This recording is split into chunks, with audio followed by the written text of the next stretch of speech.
નમસ્કાર, સમાચાર સાથે હું છું અક્ષય। મહત્વના સમાચાર સુરતથી આવી રહ્યા છે કે જ્યાં આગની એક ઘટના સામે આવી છે, જ્યાં પતરાના શેડમાં બનાવેલા ગોડાઉન અને દુકાનમાં ભીષણ આગ લાગી। સુરતના ઉમરા વેલંજા રોડ પર આ આગ લાગી છે। 3 કિલોમીટર દૂરથી ધુમાડાના ગોટે ગોટા દેખાઈ રહ્યા છે। ફાયર બ્રિગેડ દ્વારા આગ કાબૂમાં લેવાઈ છે, પરંતુ આગ લાગવાનું કારણ હજી સુધી અકબંધ છે। જે પ્રકારે ધુમાડો દેખાઈ રહ્યો છે તે પરથી અંદાજ લગાવી શકાય કે આગ કેટલી વિકરાળ હશે। જો કે આગ પર ફાયર બ્રિગેડે કાબૂ મેળવ્યો છે। આગ કયા કારણોસર લાગી તે કારણ હજી સુધી જાણવા નથી મળ્યું।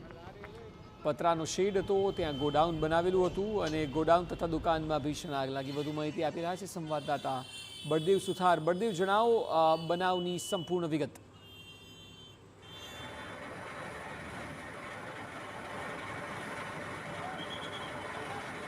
કાયદેસર અને તેની અંદર જે અલગ અલગ જે ગોડાઉનની અંદર જે માલ સામગ્રી જે મૂકવામાં આવતી હોય છે ને તેના કારણે જે આગ લાગવાની જે ઘટના બનતી હોય છે ને તેના કારણે મોટી જાનહાનિ થતી હોય છે।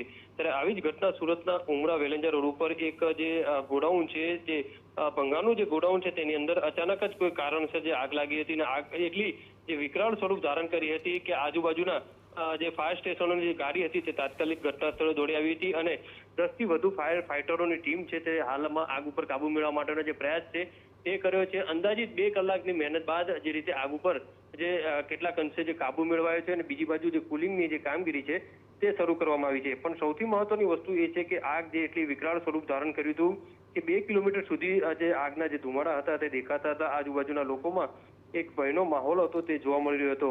સૌથી મહત્વની વસ્તુ અક્ષય એ પણ સામે આવી રહી છે કે ગેરકાયદેસર ગોડાઉનની અંદર ક્યાંક ને ક્યાંક અધિકારીઓની મિલીભગતના રહેમ નજર હેઠળ આ જે ગોડાઉનો છે તે ઊભા થતા હોય છે અને કેમ આવા ગોડાઉનો દૂર કેમ નથી કરવામાં આવતા, તેની અંદર ફાયરની કોઈ સુવિધા નથી હોતી, લોકોની જાનહાનિ થાય તો તેની પાછળ જવાબદાર કોણ?